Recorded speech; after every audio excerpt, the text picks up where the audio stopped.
Since the pandemic, the number of home-based food businesses have more than tripled. But unlike food shops like cafes and restaurants, home-based food businesses don't need a license to operate.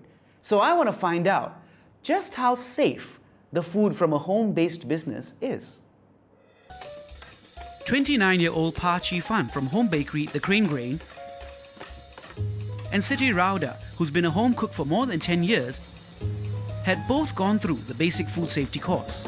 Hey, Tifan. Hey, Ray. How's it going? They have invited me to their homes today, thinking that I'm profiling them for a feature about their food. This tray actually serves up to 12 packs. We get about 30 jars of pineapple tarts a day and about 3 to 5 whole cakes a day as well. Truth is, I'm going to spring them a surprise. A spot check of their premises. So actually today, I've got a little something going on. Okay. Are you confident enough to take on a surprise inspection? Yeah, sure. Go ahead. Really? Yes, I am. Helping me out is Jesse Tan. He's got over a decade of experience conducting food safety inspections for F&B businesses. Hi, Jesse. Hi. So Jesse, what are we looking out for in the kitchen? First of all, we will just do a check on personal hygiene. One thing would be your fingernails. Can I just take a look? This is great. You have them cut and trimmed short. Do you wear a hairnet while you bake? I do wear them when especially I have a lot of orders going on that day. Yeah. Yeah, that's a good hygiene practice. Let me take a look at your utensils. Sure. You cannot find any form of food remnants or residue on it.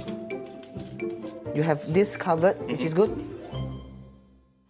Now, let's take a look at your storage facilities. This is the chest freezer. It's good that you have a separate freezer to store food for your home-based business.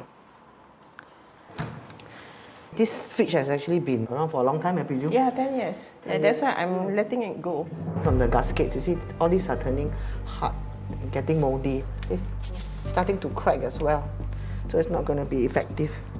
What's inside? Just frozen meat? Yeah, it's just frozen. Let's see something here.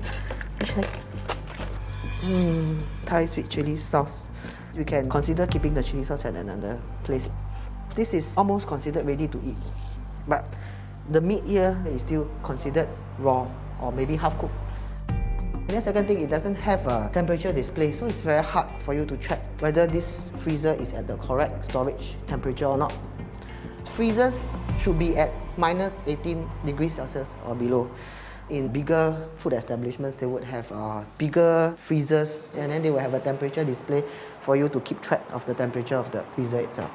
But how feasible is that for a home-based business, right? Because commercial freezers are so much more expensive. One quick way to solve it would be to purchase a thermometer and then place it inside the freezer. Okay, let's see. So far looks fine. This is just a suggestion, okay? Raw eggs I will usually put at the bottom of my fridge because salmonella can be found in the guts of chicken. So when the egg passes out, the exterior itself might have already been contaminated, and then it goes into the eggs through its pores. So it's impossible to actually tell. So it would be better to store at the most bottom layer so that it will not contaminate the rest of your food items. Got it. Yeah. Wow, these eggs are more problematic than I thought. So Siti, how do you think your inspection went? Average, okay. I know I fall short on some of the things, but I learned few more things today, which is good.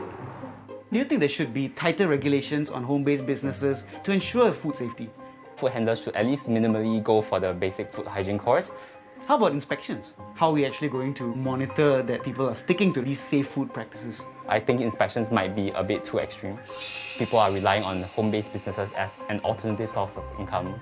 Very tight regulations might kill off this whole income flow for them. Siti and Chi Fan's home kitchen and preparation processes are generally quite clean. But even then, Jesse spotted a few storage practices that can be improved on. Now, these would have gone unnoticed without an inspection. So it only goes to show that when it comes to food safety, there are way more potential sources of contamination than what even the most seasoned of home-based sellers would expect. So how safe are foods from home-based food businesses? Well, I found out that they are generally safe, especially if they've gone through high heat processes like these pineapple tarts. In some cases, they're even safer than store-bought ones. But with more and more of these businesses entering this growing industry, I think it's worthwhile to make it compulsory for sellers to attend a basic food safety course. In the meantime, I'm going to be a smarter consumer by making sure I check for any signs of melting on the desserts that I order, especially if they contain raw ingredients like eggs, and I'm going to stay away from raw, ready-to-eat seafood from these home-based businesses.